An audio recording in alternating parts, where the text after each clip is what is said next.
This show is part of the Trans Podcaster Visibility Initiative.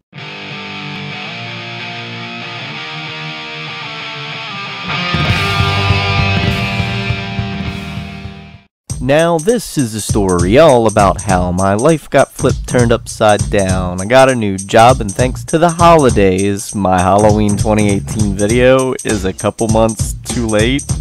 Shit! I fucked up. So just pretend it's still the holidays, okay, you douchebags? So we are reviewing the newest Halloween film, right? Yeah? Why? Well, that outfit doesn't exactly say Halloween, does it? Hey, if Walmart can have Christmas stuff out in early October, I can pull my Krampus suit out a little early as well. Besides, it is kinda late November anyways, right? Why'd you wait so long for a review on this then? Well, I wanted to give it some time to sit with me a bit. Not only that, but see it another time. Besides, how often do I get to review a newish movie? Well, I guess that makes sense. So, since we waited long enough for this, and since the home video release is a month away, we give you Halloween 2018.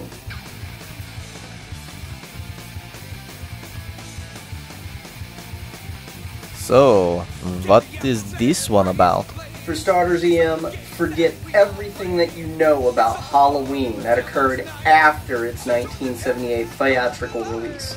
Yes, even the televised extended edition we previously reviewed, forget about it. This is what we call a retcon sequel. Aside from the original film, none of the others happen. Laurie Strode, as portrayed always by Jamie Lee Curtis, confronts her longtime foe Michael Myers, the masked figure who has haunted her since she narrowly escaped his killing spree on Halloween night 4 decades ago.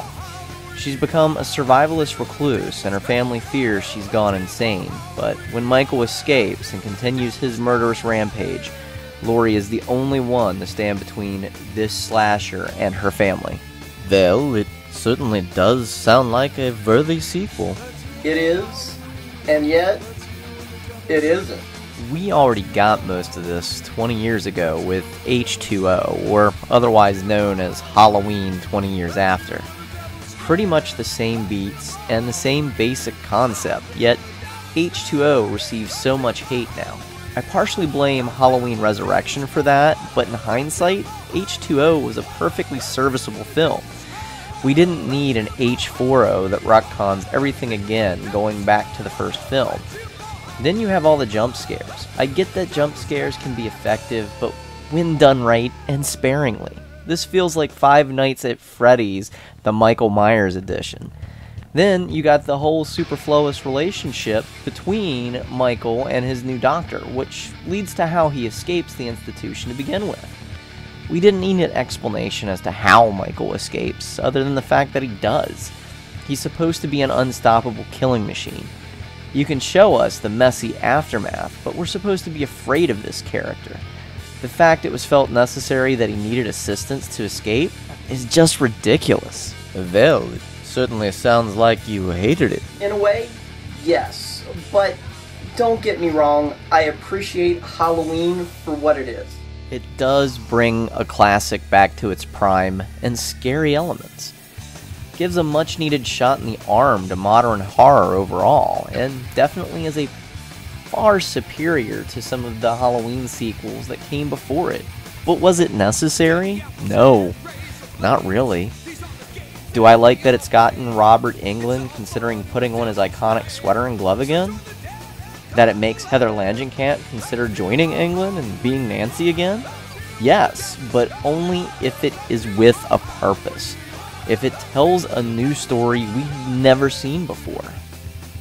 Halloween 40 years later? We saw that already, 20 years ago. So, you're saying you don't recommend Halloween 2018? Considering, EM, that this might be the future of horror cinema as we know it, with retcon sequels to nostalgic classics like Nightmare, Friday, Alien, and others? I do recommend it because it shows us where the new path of horror will go.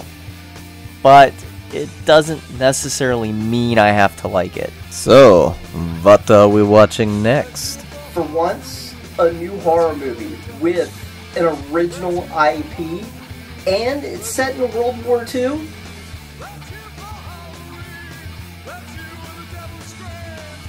Oh my, that sounds intense. Oh, I assure you, it is.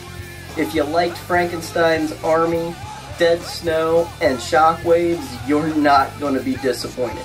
Well, until next time, Creep it real. take care. And, as always, unpleasant screams.